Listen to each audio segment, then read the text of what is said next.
নমস্কার, welcome back to our new video. আশা করছি তোমরা সবাই খুব ভালো আছো, সুস্থ আছো এবং সাবধানে আছো। আমরাও খুব ভালো আছি। কি শীত দরজায় করা নাড়ছে তো? হ্যাঁ হ্যাঁ জানি নাড়ছে। তাই শীতের সবথেকে জমজমাট এবং খুব পছন্দের সবার একটা রেসিপি, যা হলো কি না মিক্স ভেজ। তো এখানে আমি আজকে রাতে সেই জোগাড় যন্ত্র নিয়েই চলে এসেছি। রাতের ডিনারে আজকে বানাবো মিক্স ভেজ সাথে রুটি। এখানে আমি আলু, গাজর আর বিনস টুকরো টুকরো করে কেটে নিয়েছি ডুমো ডুমোভাবে। এখানে ফুলকপিটা একটু বড় বড়োভাবে কেটেছি, দিয়ে ধুয়ে ভালো করে জলে ডুবিয়ে রেখেছি। সাথে নিয়েছি পনির, আর তার সাথে আছে 3 রকমের ক্যাপসিকাম, লাল, হলুদ আর সবুজ। অনেকে এটাকে বেল পেপারও বলে থাকে। তো আর সাথে নিয়েছি আদা, টমেটো, কাঁচা লঙ্কা আর পেঁয়াজ রসুন। পেঁয়াজ রসুনটা একেবারেই অপশনাল, আমি পছন্দ করি তাই দিই, অনেকে না দিতেই পারে, এটা নিরামিষ পদেই বেশি ভালো লাগে। পেঁয়াজ রসুন ছাড়াও হয় এবং বেশিই ভালো লাগে, কিন্তু আমার পেঁয়াজ রসুনটা ভালো লাগে সেই জন্য দিয়েছি। তো যাই হোক, আমি যেহেতু সপ্তাহের মাঝখানে বানাচ্ছি, সোমবার, বৃহস্পতিবার বা শনিবারে নয়, সেই জন্যই পেঁয়াজ রসুনটা অ্যাড করেছি। তোমরা চাইলে যদি নিরামিষে এটা বানাতে চাও নিরামিষের দিনে, তাহলে বানাতেই পারো। তো কড়াই এখানে গরম করে আমি কড়াইতে প্রথমে একটু নুন আর অল্প একটুখানি হলুদ দিয়েছি। ওইদিকে পনির আমার টুকরো টুকরো করে কাটা হয়ে গেছে। পনিরটাকে খুব ভালো করে প্রথমে আমি ভেজে নেব। কড়া করে ভাজবো না, আবার একদম হালকা করেও না, মোটামুটি একটু ভালো করেই ভাজবো। বেশ কয়েকদিন ধরেই পনিরটা ফ্রিজে ছিল, তার সাথে সমস্ত কিছু জোগাড় যন্ত্র ছিল বলেই আমি ভাবলাম আজকে এই রেসিপিটা বানাই। শীতকাল আমার খুব প্রিয়, বড়ই প্রিয়। শুধু প্রিয় বললে হবে না, খুবই ভালো লাগে। সারা বছরের মধ্যে এই যে 4-5টে মাস আসছে, এটা আমার খুব পছন্দের। ঠিক এই অক্টোবরের মাঝামাঝি থেকে একদম মার্চের মাঝখান পর্যন্ত। আজকে যে রেসিপিটা, এই রেসিপিটা পোলাও, ফ্রাইড রাইস সবের সাথেই যায়, কিন্তু আমি এর সাথে রুটি বানাবো।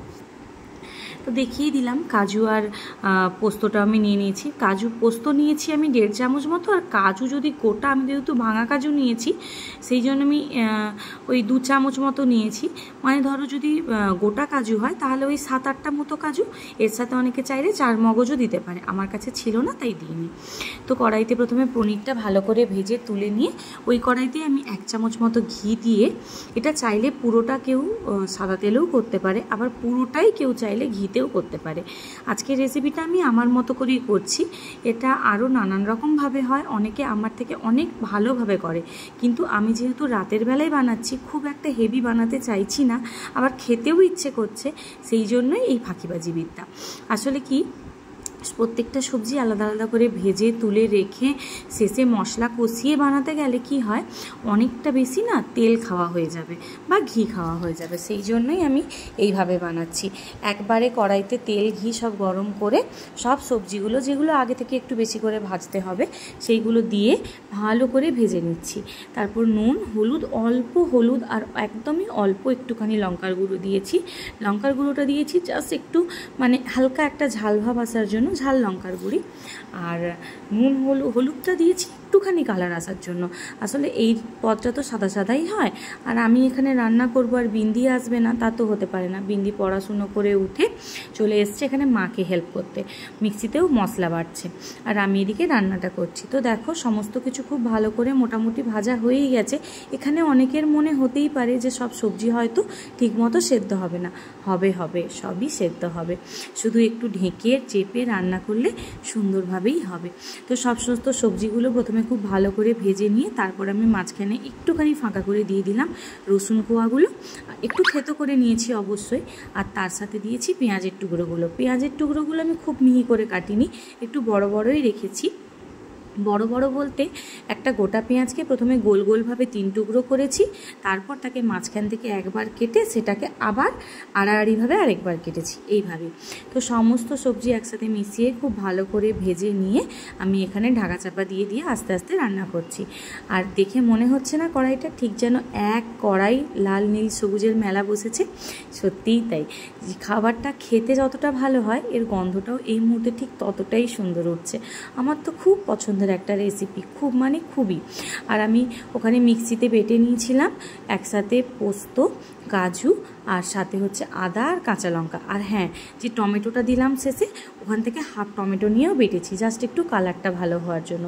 এই রেসিপিটা একদম সাদা সাদাই হয়, সবাই হয়তো সেরকমই পছন্দ করে সেই জন্য, কিন্তু আমার একটু কালারফুল ভালো লাগে, ওই জন্য অল্প হলুদও দিয়েছি, আবার একটুখানি টমেটো বেটেও দিয়েছি যাতে করে একটা সুন্দর কালার আসে। আর এই যে বললাম যে হবে সব কিছুই সেদ্ধ হবে, আসলে আলাদা আলাদা করে ভেজে তুলে খেতে তো অবশ্যই ভালো লাগে, সেটার আলাদা একরকম স্বাদ, কিন্তু এইভাবেও খুব একটা মন্দ হয় না খেতে। দিনের বেলার দিকে হলে আমি হয়তো ওইভাবেই রান্না করতাম, কিন্তু এখন রাত্রিবেলা বলে আমি একবারে সমস্ত কিছু নেড়ে চেটে করলাম। একটু সিমে করে আলতোভাবে আস্তে আস্তে করে যদি ভাজা হয় আর ঢাকা দিয়ে তাতে করে পুরো রান্নাটা শেষে একদম সুন্দর মতো সেদ্ধও হয়ে যায় সমস্ত সবজিগুলো, আর খুব একটা খারাপও লাগে না। এখানে অনেকের মনে হতেই পারে সমস্ত কিছু ভাজা হলে হয়তো ফুলকপিটা ভালো মতো ভাজা হবে না, ফুলকপিটাও ভালো মতো ভাজা হবে। বা যদি কেউ চায় সেক্ষেত্রে পনিরটা যেমন আগে ভেজে তুলে রেখেছি, ফুলকপিটাকেও ভেজে আগে তুলে রাখতে পারে। আমি সেসব কিছুই করলাম না। এদিকে তরকারিটাও হচ্ছে, আর ওইদিকে আমার চলছে রুটির আমি আটাটা সন্ধেবেলায় মেখে রাখি সচরাচর, তারপরেই বিন্দিকে পড়াতে বসি, কারণ তাতে করে একটু ভালো মতো আটাটা সেট হয়ে যায়। তো ওই জন্য যেহেতু আটাটা মাখাই ছিল, বেলে রুটিটা করতে আর খুব বেশি সময় লাগলো না। আসলে যেহেতু বিন্দির স্কুল প্রায় মানে 1.5 সপ্তাহ 2 সপ্তাহ ছুটির পর আবার স্টার্ট হয়ে গেছে, ওকে অনেকটাই সকালে উঠতে হয়, যেহেতু বারোবেটিয়া থেকে প্রায় মোহনপুর পর্যন্ত যায়, সেই জন্য ওর সকালে স্কুলের বাসটা থাকে 7:10-এ। তো তাই জন্য চেষ্টা করি কি ওকে 10টার মধ্যে খাইয়ে বিছানায় ঢুকিয়ে দিতে, সেই জন্যই একটু তাড়াহুড়ো করে করছি। তরকারিটা একদিকে হচ্ছে আর একদিকে আমার রুটিগুলো সেঁকাও হয়ে গেছে তাওয়াতে, এবার জাস্ট একবার সেঁকে নিচ্ছি। আর এই যে আমাদের গৃহিণীদের কিসে শান্তি লাগে বলো তো, সারাদিন রান্না বান্না করে সবাইকে খাওয়ানোর পরে রাত্রে যখন রান্নার সময় প্রত্যেকটা রুটি ঠিক এইভাবে দুখোল হয়ে ফুলে, তখন সত্যি মনে বড় শান্তি আসে, তাই না? আমার মতো তোমরা কারা কারা একমত একটু কমেন্ট সেকশনে কমেন্ট করে জানিয়ে তো। রুটিগুলো দুখোল হয়ে ফুললে সত্যি মনটায় যে কী আনন্দ হয় সে আর বলে বোঝাতে পারবো না। তো চলো, রাতের জন্য রুটি খুব একটা বিশেষ লাগে না, বিন্দির একটা, আমার 2টো, আর ওর বাবার 3টে, ব্যাস এই, আর কিছু না। টোটাল 6টা রুটি হয়, আর একটা রুটি আমি এক্সট্রা সবসময় করে রাখি, কারণ আমাদের এখানে না কুকুর বেড়ালের উৎপাত আছে, তো যদি কাউকে দেখতে পাই তো সেখানে ছিঁড়ে দিই, আর যদি না থাকে তাহলে একটা রুটি রেখে দিই, পরের দিন সকালে এখানে গরুও আসে প্রচুর, তো আগে দিয়ে দিই।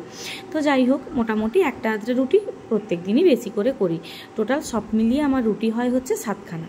এদিকে দেখো আমার তরকারিটাও একদম হয়ে গেছে, আর যেহেতু এই রান্নাটা একটু মিষ্টি মিষ্টি খেতে বেশি ভালো লাগে, সেই জন্য আমি অল্প একটু চিনি দিলাম, তোমরা চাইলে কেউ নাও দিতে পারো এটাতে চিনি। ব্যাস সমস্ত কিছু খুব সুন্দরভাবে কষানো হয়ে গেছে, সবজিগুলোও ভাজাও হয়ে গেছিলো এবং সেদ্ধও হয়ে গেছে। পনিরগুলো দিয়ে খুব ভালো করে আরেকবার মিশিয়ে নিয়ে আমি ঠিক ওই 1 কাপ মতো জল দিয়েছি। এটা কেউ একদম শুকনো ড্রাইও খেতে পারে, আবার কেউ চাইলে একটু গ্রেভিও খেতে পারে, কেউ আবার একটু বেশি ঝোল মতো রেখেও খেতে পারে। আমি খুব বেশি ঝোল করব না, আবার একদম শুকনোও করব না, যেহেতু রুটি দিয়ে খাবো তো সেই জন্য একটু মানে গ্রেভি রাখবো, সেই জন্য 1 কাপ মতো জল দিয়েছি, আর দিয়ে শেষে দিয়ে দিলাম গরম মশলা। যদি পেঁয়াজ রসুন না দিতাম তাহলে এখানে কাসুরি মেথি আর 1 চামচ গাওয়া ঘি দিতাম, তোমরা চাইলে দিতে পারো যদি কেউ নিরামিষে পুরো পদটা করো, তাতেও খুব সুন্দর হয়। যে কোনো নিরামিষ পদে কাসুরি মেথি আর গাওয়া ঘি কিন্তু খুব ভালো যায়। তো চলো বিন্দিকে আগে খেতে দিয়ে দিই, তারপর আমি আর বিন্দির বাবা নেব। তো বিন্দির জন্য আগে প্লেটটা সাজিয়ে নিচ্ছি। বলতে নেই, বিন্দি মোটামুটি সব রকম সবজিই খায় এবং পছন্দও করে, আর সব রান্নাই ও খুব তৃপ্তি করে খায়। ভালো না লাগলে সেটা আলাদা ব্যাপার, কিন্তু দেখে নাক ছিটকানো ব্যাপারটা ওর মধ্যে নেই। আসলে আমি আর ওর বাবা দুজনেই খুব খেতে ভালোবাসি, তো সেই জন্য বোধহয় ওর মধ্যেও এই জিনিসটা চলে এসছে। আর ও দুপুরের খাবার রাতের খাবার নিজেই খায়, আমাকে খাইয়ে দিতে লাগে না। সাথে ওকে একটা মিষ্টিও দিয়েছি। তো চলো ও এবার খাক, খেয়ে তোমাদেরকে রিভিউটা শোনাতে তো পারবো না, কারণ আশেপাশে নানান রকম মিউজিক আছে, ওর রিয়াকশানটা আমি দেখাতে পারি। খুব ভালো হয়েছে, সত্যিই খুব ভালো হয়েছিল খাবারটা খেতে। তাহলে চলো আজকের মতো এই ছোট্ট ভিডিওটা এই পর্যন্তই রাখছি। যদি কিছু ভালো লাগে সেটা কমেন্ট সেকশনে কমেন্ট করে জানাও। প্রত্যেকে ভালো থাকবে, সুস্থ থাকবে, সাবধানে থাকবে। দেখা হবে খুব শীঘ্রই দুর্গাপুজোর ব্লগ নিয়ে। ততক্ষণের জন্য টাটা, বাই, গুড নাইট।